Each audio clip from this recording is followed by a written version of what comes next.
Well, hello, everyone. Thank you so much for joining. We are in our seven episodes of a 9-workshop series. So far, we covered construction monitoring. That was our first one. Mapping and mobile GIS, wetlands, photo management, veg management, taxonomy, and 2 weeks ago, we did cultural resource management. And if you want to see any past episodes, you can go to our events tab on our website and see both what's coming up as well as past episodes. We're going to do 2 more of these. One is next week or 2 weeks from now, where I'm really interested in this one. It's with a customer that picked up on how WildNote could help their bid be more competitive. So they found us prior to bidding a project, utilized WildNote and the beautiful reports coming out of WildNote as part of their bid process and won the bid because of it. So, if you're looking to get a competitive advantage on your bidding and want to use a digital solution for that, this would be a really good webinar for you to check out. And then our last one, we're so excited. David Lee, friend of the company, longtime customer, is going to talk about using WildNote, I believe, for wildlife cameras. For camera trapping. Camera trapping. So that's pretty cool. Let's see I'm just going to see if there's anyone else on here. I want to say hi to. Okay. So these have been a lot of fun, and we really want to keep the sessions open. We're hoping, especially you SWP folks out there, and especially if we have some WildNote SWP folks, if you can send in questions or suggestions. The point of these is information sharing from expert to expert. So we're trying to be the kind of the container and the hosts, and then let you as the experts talk amongst yourselves and share good information. Our audience has been asking to see more of WildNote, and so at the end of this, when our half hour is up, we will give a short demo on some of the features that WildNote has to support stormwater pollution prevention planning compliance. So stick around for that if you like. I am the host, Kristen Hazard. If you've never met me, I'm the founder and CEO of WildNote. And WildNote is an app built specifically for environmental consultants managing the environmental compliance process. We have built data collection, data management, and reporting into the application to automate as many manual processes of the compliance process as possible. Also today with me is our Director of Customer Success, Nancy Douglas. Hello, everybody. And we also have our Director of Sales and Marketing, Rini Punzi. I will get to our guest, Nathan, in a minute, but before that, Nancy's gonna do a little housekeeping for us. Okay, thanks, Kristen. Hey, everybody. Thank you again for coming, and thank you, Nathan, for being here with us.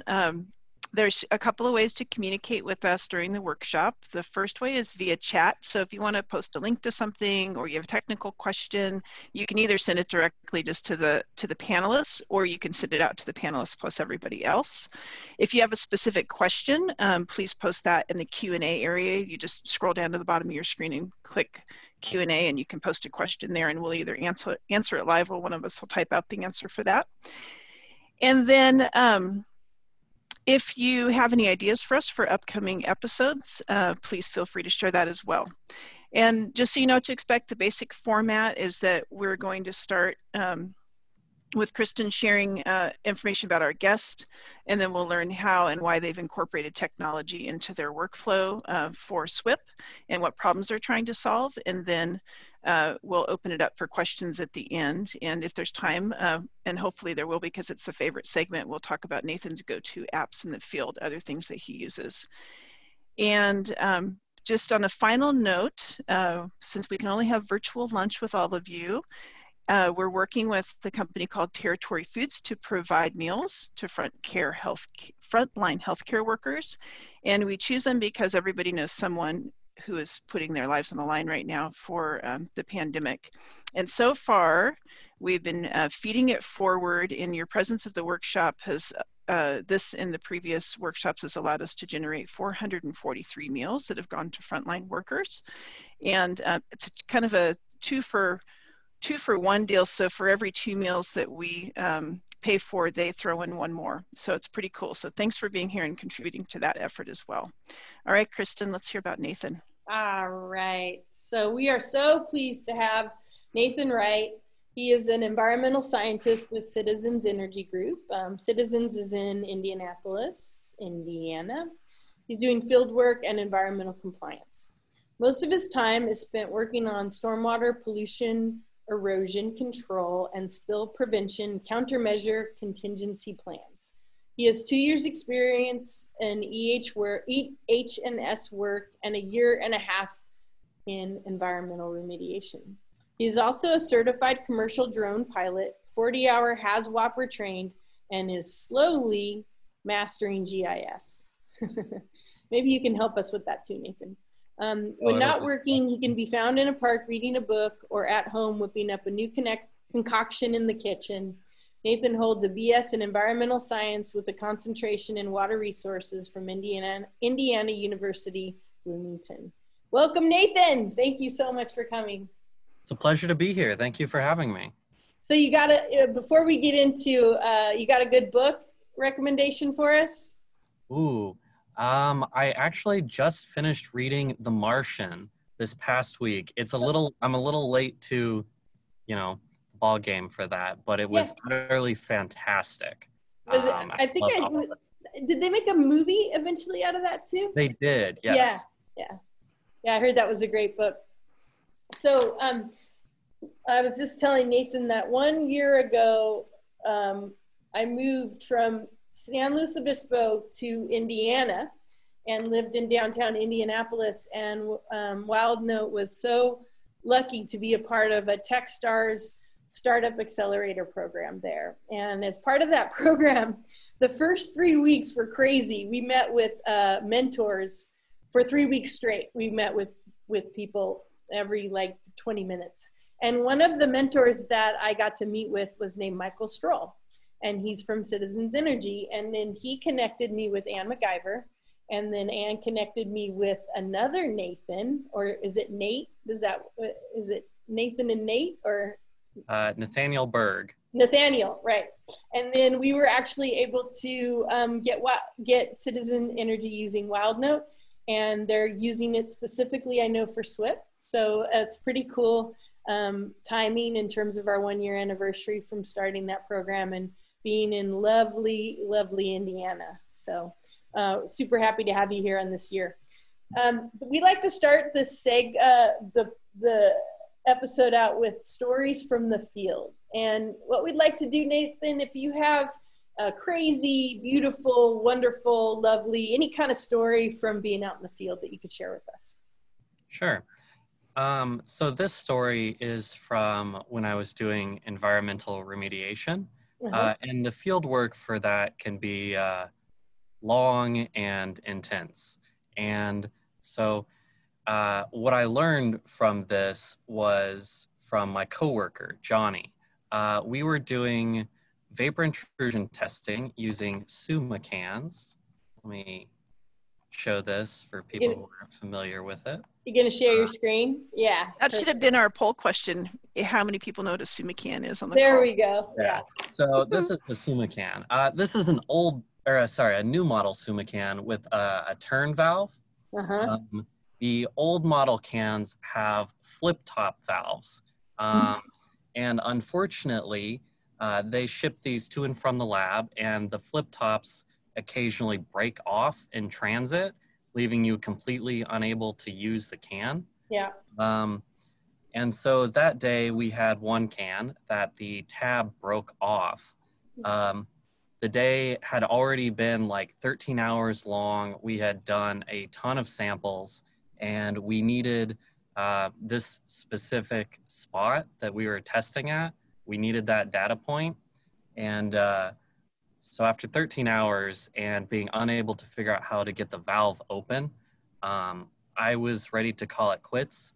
And my coworker, Johnny, he unwound a binder clip and then threaded it through the valve and the flip tab, put it back on there and got it to work. And that was just impressive. Johnny Is his last name MacGyver? No. His last name's John Wick, though, so he gets lots of questions about the movie tie-in. But, you know, he taught me to be patient, to be resourceful, and to really know your equipment, but to persevere through it. Yeah, I love it. That was in the first month of doing field work for environmental remediation. So it was a rather important lesson. Yeah, good timing, learning that early on. Yeah. One of the things that we're constantly being reminded of, and we sit here in our air-conditioned offices and write code and do things like that on our computers, but we're building software for folks out in the field. And we're constantly reminded of the uncomfortable conditions that they're faced with, like heat and rain and humidity and mosquitoes and bugs and snakes and long days and glare and all kinds of things. It's what you guys are faced with when you're out in the field. What's the worst season to be out in the field in Indiana?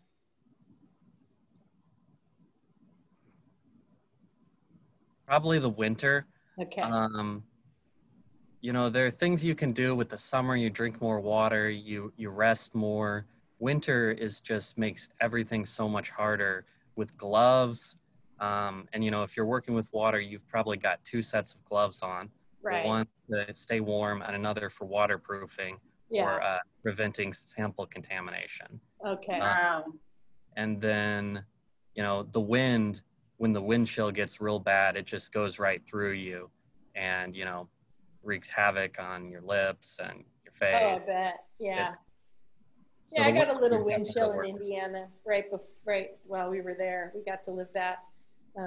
Nancy and I flew in there. What was it, minus when we landed? Yeah. Yeah. California girls in the minus weather. Uh-huh. We like landed and like that. Yeah. So the next segment we like to call is problem solved, and we'd like to understand the problem you were faced with, or specifically Citizens Energy was faced with when they decided to utilize a solution like WildNote. And I know you came in after they made that decision, but I was hoping, Nathan, you could kind of describe what you learned about what Citizens was faced with prior to using WildNote. Yeah, so prior to using WildNote, everything was written down on pen and paper. Mm-hmm. Either someone used their phone or a camera to take pictures and upload it into a separate file, and then tried to describe where the file location was in whatever document or what they were writing it down was. Or stuff got written down in, a little Write in the Rain book. That's what we did previously for environmental engineering too. So it was cumbersome and clunky, and sorting through all the records was tricky. Not to mention multiple different hands had been guiding the project. Whereas WildNote, everything is centralized in one place. Even if whoever's doing the inspections changes, the organization and layout is still the same. Yeah. Which has been incredibly handy. Yeah. Mm-hmm. That's one of the things we learned in this process was data consistency. Mm-hmm. It was like kind of an unknown feature that we just sort of intuitively in our bones understood you would get from a solution like WildNote. But when we talk to project managers and data managers, that is like that and data availability. The fact that when you sync, it's there, right? Those two things are gold for project managers, I think. When we were there visiting, we went to Citizens Energy, and they were describing the final report, I think, was in Excel, and just describing just the pure hassle of photo management from day to day, doing it with that sort of duct tape solution, basically. It sounded like it was pretty wasteful in terms of time. And that's one thing I noticed. SWPPP seems to be especially photo heavy. Like a lot of photos are taken to prove that the plan is in place and the BMPs are correct, I'm guessing. Yeah, every time that I find something that needs to be corrected, Yeah. or it's already been corrected the following week, I have to take a picture to show that it's Right. done or it needs to be resolved. Yeah. So I can add, I don't know, almost 100 pictures a week, at least, for all the sites that I'm seeing. Yeah. The other thing, when we had our pre-production meeting that you noted, which is another thing we don't talk about very much with respect to a solution like WildNote, is the iterative nature of building and designing your survey forms. You know, you kind of start out with the first version and you go out there and collect data, but in fact, there's usually a better way to do it. And I think that, Nathan, you had kind of talked about owning that once you came on. And can you describe that process and how things changed once you really got into it? Yeah, so we had some documentation and training materials, and they were a little scattered. I mentioned that different hands guiding the project. Right. The third one in recent memory to be undertaking SWPPP here at Citizens. And so different people brought their own different styles to it. And they sort of did things differently. So I ended up consolidating all of the work that people have done over the past 4 years, restructuring, reorganizing, and rewriting the SOPs for it. So. Okay. So once you rewrote the standard operating procedures, right? SOP? Yep. Then you redesigned the surveys to follow that, essentially. Yes. Okay. Yep. There were a couple things that got added, a couple things taken off. Don't you think, Nancy, because as our customer service director, you see that a lot, an iterative process with our customers? Absolutely. Absolutely. And it is something that I think people appreciate, the ability to, they don't have this printed out stack of papers that are just checked that then you need to go back into Microsoft Word, make your changes, print out another stack of papers. Like, it's very easy to do that within the product. Is the feedback that we've gotten, and we're making improvements on that actually. For folks who are current users of the product who might be on the call, we're going to be making some updates where you don't have to make a new version to make changes. And currently that is what you need to do. If you have data collected already, you need to make a new version, which sometimes is the right move, but sometimes you don't really want to have to do that. So we're making improvements to that as well, which is exciting. I guess my point too is just that when you're planning for a digital transition like this, you want to plan for those iterations, actually. You don't want to assume that first time out, even with us helping you with the design of the survey form, and even with us, you know, trying to get you not to do paper on glass, right? That there still takes your first time out collecting data, and you start getting okay, wait, this doesn't quite work, or this works. And so just to plan for that. Once you get it dialed in though, it's pretty sweet. All right, so next segment, go-to apps. So Nathan, do you have any go-to apps you'd like to share with our audience? Yeah, well, there's actually some interesting timing on that. I just broke my phone this previous weekend and had to replace it. Okay. So I dropped it in a puddle of water. Perfect SWPPP engineer. I know. I have a waterproof case. I didn't have it on. I wasn't at work. But I found out, first of all, that you can actually get waterproof phones designed for field work. It wasn't what I went with, but CAT, like construction equipment CAT, makes cell phones. And they have one that has a VOC sensor on it, which would have been really handy in my prior work for environmental engineering. That's cool. Yeah. But at the moment, go-to apps, the OSHA's heat tool is fantastic. Okay. I know that's come up in this webinar series before, but that's always great. The OSHA's heat, say that again? OSHA's heat tool. Okay. It's just a heat index. Yeah. Telling you what it feels like with humidity and giving you any warnings and first aid measures and all that if you need it. The standard GPS is amazing for getting around. Yeah. But for fun though, Yeah. there's a thermal camera on this cell phone that I just got that I'm excited to use. Okay. I'm not expecting a ton of use of it for work, but I don't know, if I had to look at any kind of machinery, that'd be real handy. Right. What kind of phone did you get? I got this Ulefone Armor. So I think I haven't heard of Ula. you have or haven't. I have not. Yeah. They seem to be smaller. There's a more niche market for indestructible bricks, essentially. Which is, but What's a VOC sensor? Oh, volatile organic carbon. So it's a lot of contaminants you'll find, particularly from chemical processes, count as VOCs. Things that readily evaporate at room or just above room temperature. We have a question from your friend Jana in Indianapolis. She says, Nathan, is the thermal cam a plug-in or is it built into the phone? It's built into the phone itself. Nice. Wow, that's impressive. Mm-hmm. Very cool. Any other go-to apps you got, Nathan? You can't go wrong with NPR when you are driving around. Yeah, right.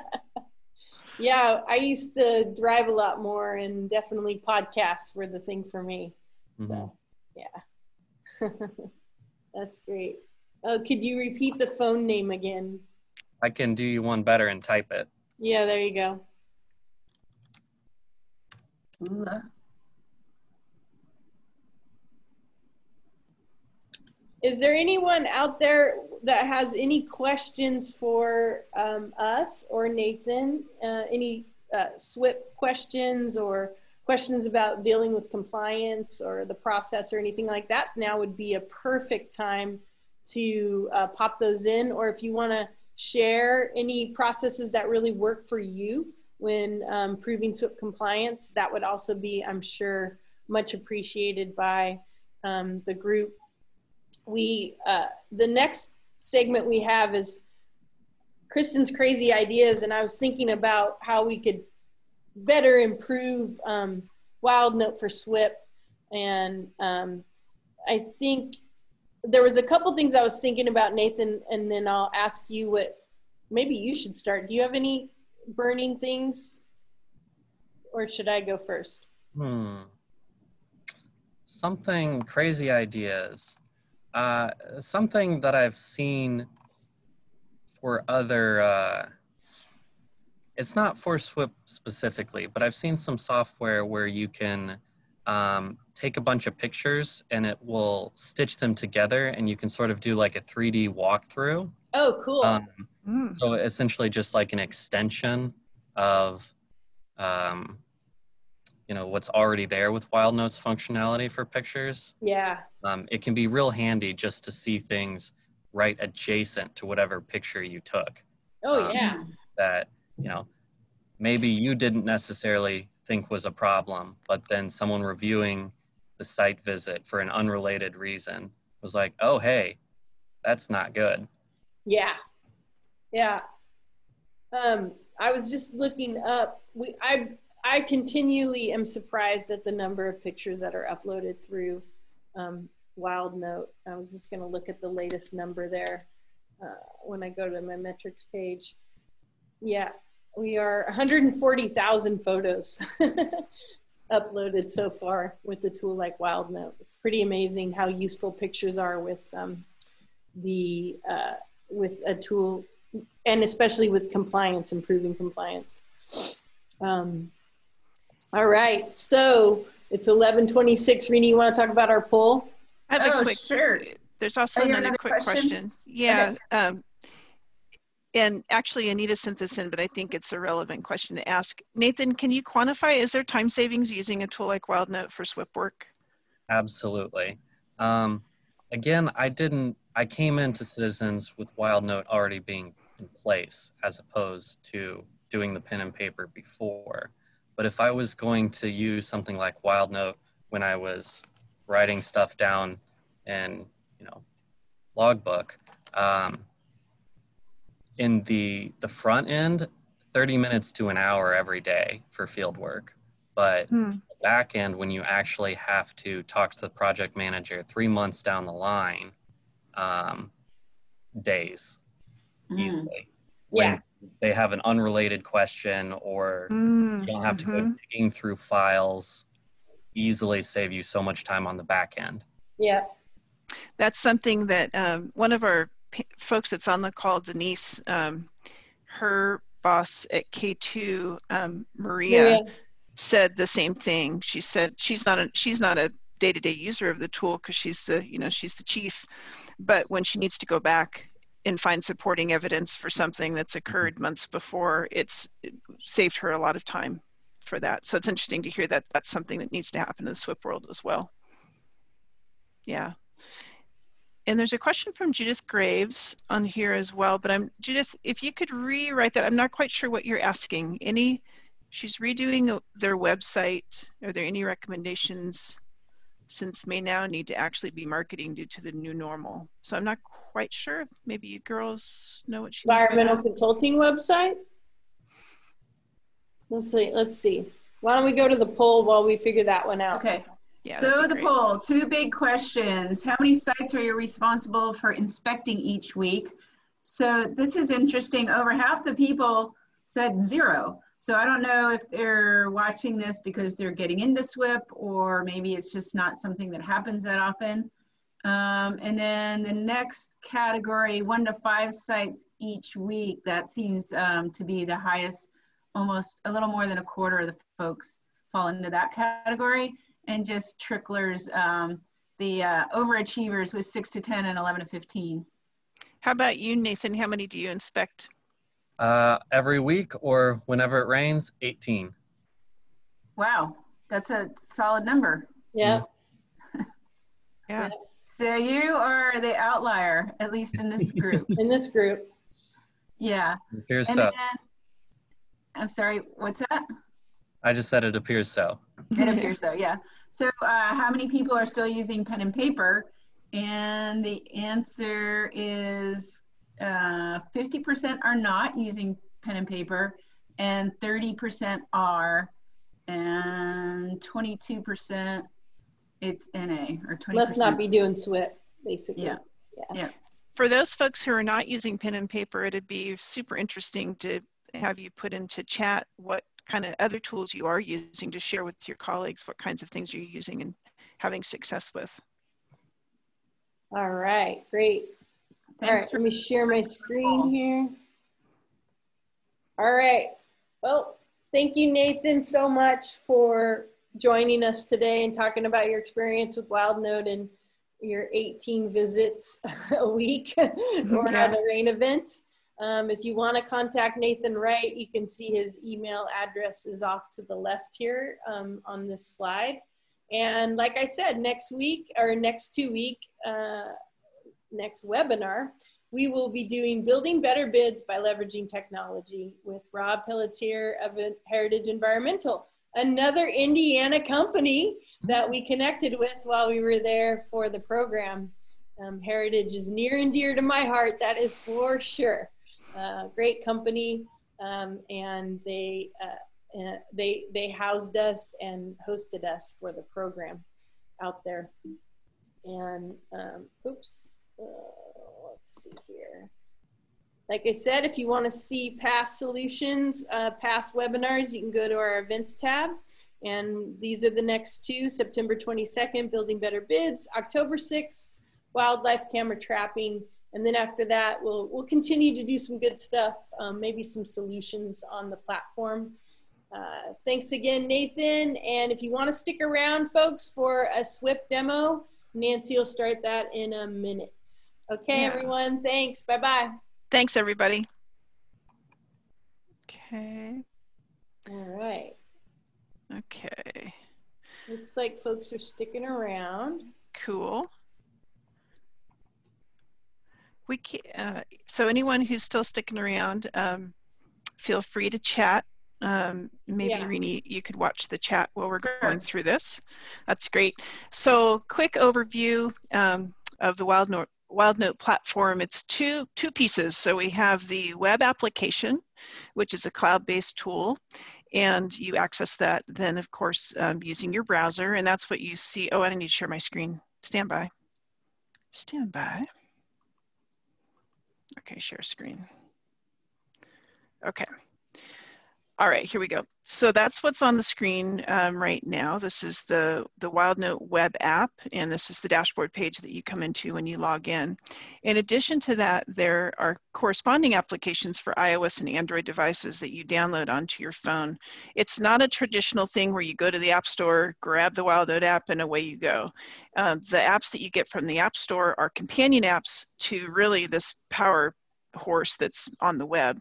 And this is where all of the real magic happens in terms of setting up your projects and then being able to export your data how you need it to be. So WildNote is a project-based system, and I'll come in to the project list here.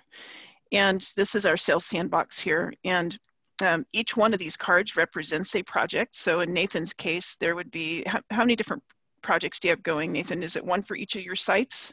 How do you organize your data? Yeah, we have one for each site at the moment. Okay, and so then all the data for that site stays together. And then with that site, or like who's doing the data collection for that site and what role do they have on that? What specific form are you using? And I'm imagining you probably use the same SWP form for all sites, but maybe with different data that auto-populates based on the site itself. Would that be pretty accurate? Yes. Okay, and so we have a little demo SWP project here. So WildNote's really straightforward. There's the setup side, and then there's the project data side. And once you kind of get the hang of that, I think it becomes pretty second nature. And the way it works is you connect the form that you want, and you can modify that form to suit your needs. And we have a library, so you could go grab the SWP form that's in the WildNote library, bring it into your organization and your project, and then modify it to suit your needs.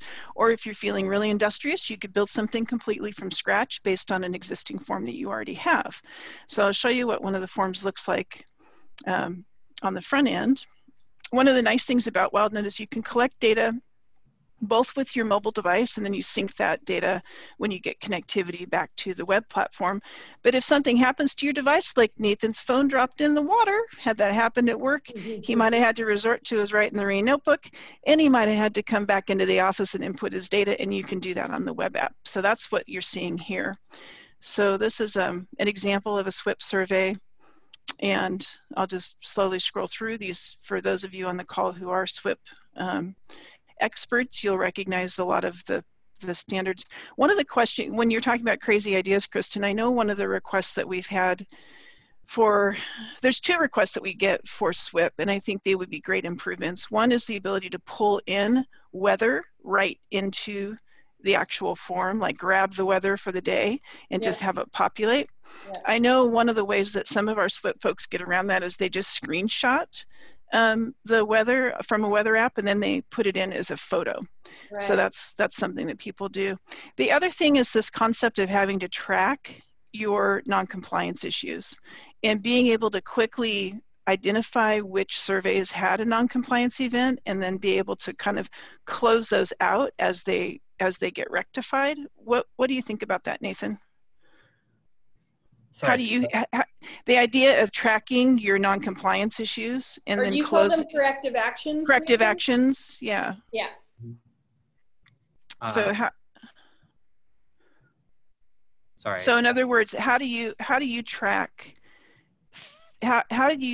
things that need to be tracked over time? Like if you find an issue and then the issue's still there the following week, like how are you tracking that right now with WildNote?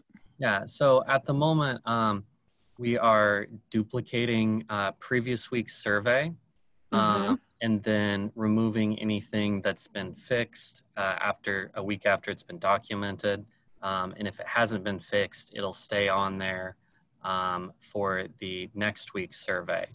And I will put an update with the date.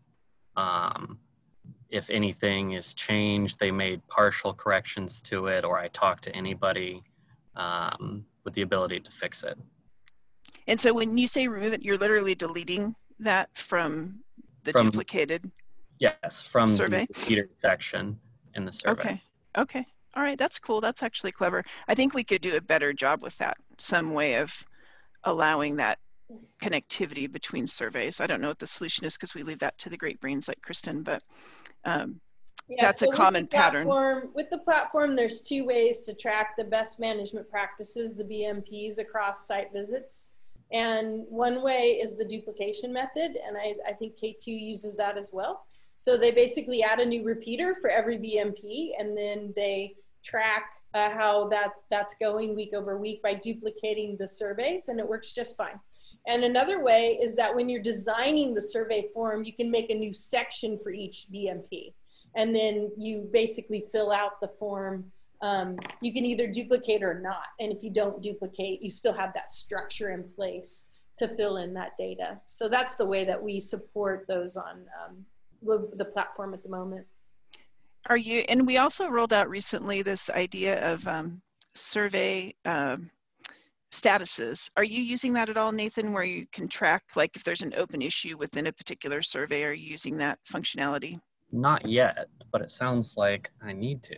Yeah. I can definitely show you how that works, but the concept behind that is being able to track a survey through its life cycle. So from draft stage to submitted to reviewed to exported. And if there's an open corrective action within that, you can mark it as open, and then that will show both on the mobile platform and in the web platform. So you can search by that with the search functionality within the project, that kind of thing. And at least then you can identify those particular forms that need to have follow-up action taken. This is the gallery view. So one of the nice things, we've talked a lot about the number of photos that get taken in SWPPP projects. And so I think in looking at other tools that are out there, WildNote does do a really nice job of handling photos. And when you come into the project data side, which is everything about your collected data, you can go into gallery, which is here, and you'll see all of your photos. Their captions, if it's been captioned, will come in here. And you can jump back to the survey where this photo was taken very easily, and you can download the individual photos or bulk download all photos if you need them on your server. And then another thing, I'm curious if you use this, Nathan, but also WildNote will rename all of your photos for you. So according to project name, survey name, location, date, ID. Do you use that tool at all, Nathan? I have not. Okay. At the moment, I haven't been adding captions. I've generally described location in the actual description. Usually there's some other relevant information in there as well. Gotcha. The renaming is actually for the file name itself. So this number down here will rename. So if we click on that right now for this particular project, there's a little job that happens in the background. And if we refresh this, those numbers will now change to something contextual as it relates to the actual name of the project. Hey, Nancy, so, we have a question from Sarah Sperling that's relevant to the photos. She's asking, can you sort photos by survey form if you have multiple surveys in one project? What a great idea. Not yet. Well, the photos are sorted by survey ID, I guess, in the gallery. Yeah, I thought they were sorted by date, actually, but there's not a mechanism to resort the photos in alternate ways, but that's a great idea. I guess one way to do that would be to download and then filter on that name. Since you download, does it include the renaming? Does that include the survey name? Yeah, the survey form name. Yep. Yeah. This is actually, Nathan, do you recognize your guys' conference boardroom? This is when we were demoing actually That's funny. to citizens. Yeah. So then another part of this is being able to export your data. Do you use the straight up PDF export, Nathan? Is that the one that you typically will use? Okay. So under the general WildNote exports, you can generate a PDF. You can run this through to a pivot table in Excel if you need to do any post-processing of the data in terms of, crunching numbers or anything like that. You can just export photos. Do you ever use just the photo export? We do not. Generally, the photos, I need them attached to the actual survey and the other information. Sure. Otherwise, it's a lot of pictures of dirt. Yeah. Yeah, fair enough. Hard for people to tell much about that. True story. You can also do a KML, which puts, you know, the context with the lat long of where the photo was taken on a map, so you can run it through to a KML. And we also integrate, you were talking about your GIS, you're learning GIS right now, and we do also integrate with Esri tools. So if you needed to pull your BMP photos into a layer in Collector, you could come down to the GIS compatible exports and export that information as well, and then pull that into a layer. So if you need to see it visually in a map presentation. So on the survey PDF export, you have some choices, but typically you just pick your survey form template, your date range. So if you want to run all of your reports for the week, do you typically do it by week? Yes. You do? Okay. So you can run it by week, and I'll just grab, I think there's just a couple of forms in here. You can filter to by site. So you have 18 sites. If you tap into our locations, you could actually just run an export for one particular site over whatever date range you want to run that for. So that's kind of a cool extra feature as well. And then you can run a preview, and you'll see that you'll have your logo will be automatically incorporated. You can have up to 3 lines over on the right hand side, and there's a couple of different ways to run it. You can run it by this checklist style of export where all choices are listed and the answer is checked. Which one do you do, Nathan?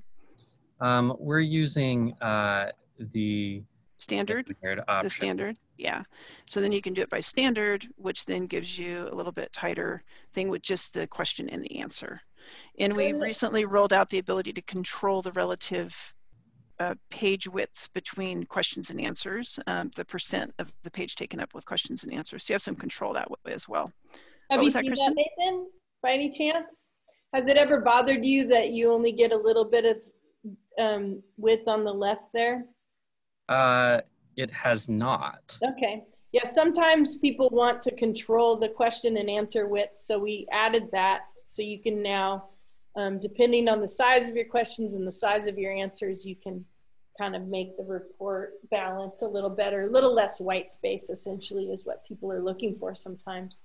Hey, yeah. We have a question from Denise Garcia that's kind of relevant to this, because she's excited to hear about the changes that we've been making in WildNote. Like when she says, I've been using WildNote for so long, I don't usually check to see what's new. It's great to see the new updates. Right. So I think this happens to a lot of people. You mentioned being able to make changes to the forms soon after you've already been working with a form. Will those be new versions that are created with each new project? And how will it work if we add a question after already populating several reports? Yeah, so I'll ask the last answer first. So let's say you have a form that you're filling data out with, and you put 4 different surveys in. And then after that, you decide you want to add a new question for subsequent data collection. If you want to do that new question on the same version of the form, what we will do is go ahead and put in blank answers for the 4 previously submitted surveys.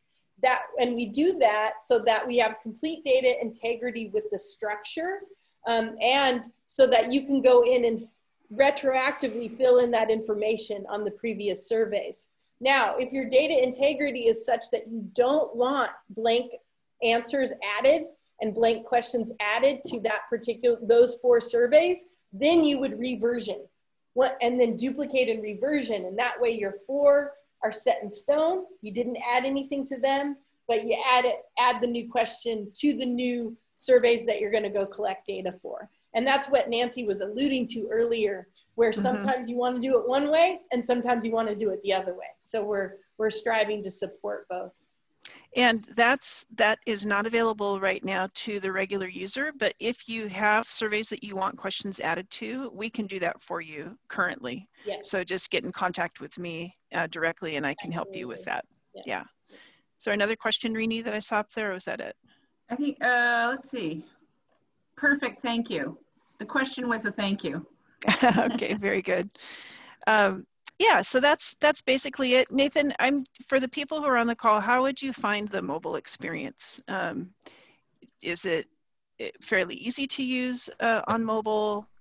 It is very easy, very intuitive, incredibly painless. So Okay. So, and we've made some nice improvements on that side in terms of navigating the forms. You know, when you're on mobile, can jump from section to section very easily. You can collapse and expand different sections. Some of you people who are on the call who are current users may have noticed that there was a change that we didn't get ahead of in announcing, but questions now come in collapse states, and you can expand them as needed so that you can get to where you want to go as fast as you can. Because there's a learning curve, I think, for using the tool in the field. It's maybe slower at the beginning, but as you get familiar with it, I think it probably, would you say it's the same amount of time for you as writing it down, or a little bit longer still, or more complete so it doesn't matter, or how would you characterize that? Using the tool in the field is faster. I can type faster than I can write. You're one of those young ones. Yeah, Nathan, how do you type when you have 2 pairs of gloves on?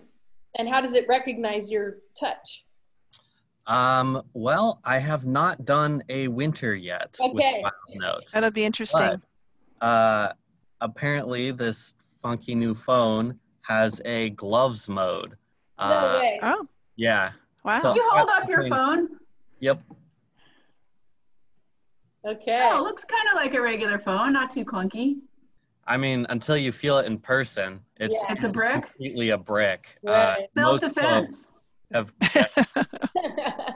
gone slimmer. They did not. All right. Another question related to that, Nathan? Have you tried the dictation? Yes. And does that work for you, or?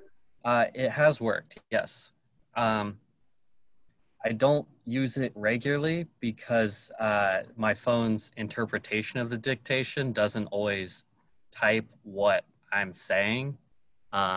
Just perhaps I talk a little odd or something. So. Yeah, it never gets mine right. I think it's kind of a learned behavior too. Like you learn to speak a certain way to your phone to get the text just right. So maybe that's a practice thing. The phone is training me. Yes. Denise with K2 has another question, and she said, I had a colleague who asked me to create a project for her where she had to do SWP for Utah. In the end, she decided not to use WildNote because the county wanted it in their specific layout. Are there any future plans to be able to import someone else's form into your platform? So we have 2 ideas here. One is the input side, right, that's on your mobile device, and the order that the questions appear in, that kind of thing. And of course, you can create that all day long. You can make any kind of form that you want to make in WildNote and order your questions and answers in any way that you'd like. So I think what you're getting at, Denise, is that the output side, the export side, needed to be a specific format for the Utah DOT, maybe. I'm guessing something like that. I know Caltrans here in California has a specific form that they require. And the answer to that is basically, do we have a report builder where you can customize and craft the style of that report? We're making strides towards giving you higher levels of customization, but currently we offer that as a professional services gig where we would build that export for you. So it's really about figuring out how often you're going to use this particular export. Is it worth it for you to invest in that with us? And we've built a lot of custom exports for a lot of companies, so we're skilled with that. But it's pretty complex to get. We built some crazy forms for people, some crazy exports, and it can be pretty complex on the programming side to get that exactly right for the agency exports, is what we call those. So the answer is yes.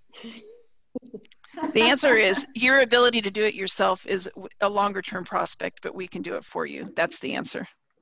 Answer is yes. Yeah. All right, everyone. Thank you. Thanks for the demo, Nancy. And thanks for sticking around. And we will see you in a couple weeks. Thanks, Nathan. All right. Bye-bye. All right. For having me. Bye-bye. Thanks, everybody.